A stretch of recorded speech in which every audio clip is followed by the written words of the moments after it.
You're watching NBC2 News Now. I'm Travell Island, and here are the top stories in the news at this hour. A local fire chief is under investigation, and union members want him to step down. They say he's bringing down the department morale and making inappropriate sexual comments.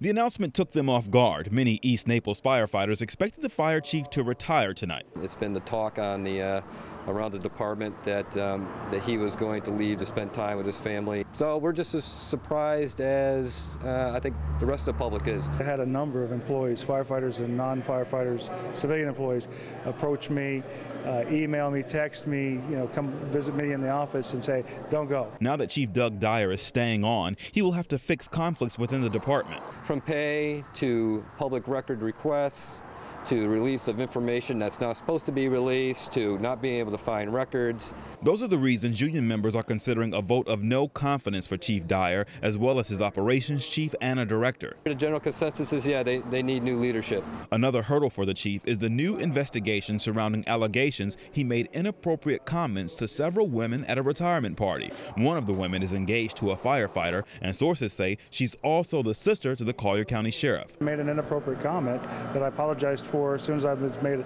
aware of it, and now apparently that wasn't good enough. But he's innocent until proven guilty by the commission's investigation. Travell Island, The parents NBC. of Tucson shooting suspect Jared Loeffner spoke out for the first time today. They handed copies of a written statement to the media outside of their home. The single paragraph expressed remorse for the victims and described the shooting as heinous. But the family's statement is not the only document making headlines. NBC2's Jay Gray has breaking developments on the investigation. While many don't know the victims, State lawmakers in Arizona has passed a law banning protesters from getting close to a funeral. The vote comes after the Westboro Baptist Church in Kansas announced it planned to picket the funeral of the little girl that was killed in the shootout. The church is well known for picketing military funerals. And Lee County Sheriff deputies are looking for the man accused of an attempted home invasion Tuesday afternoon in South Fort Myers. The suspect is thought to be a white male in his 30s with a dirty blonde buzz haircut. He was last seen wearing a black t-shirt and denim shorts. He has a large tattoo on his right forearm that resembles a spider. Please call the sheriff's office or Crime Stoppers with any new information.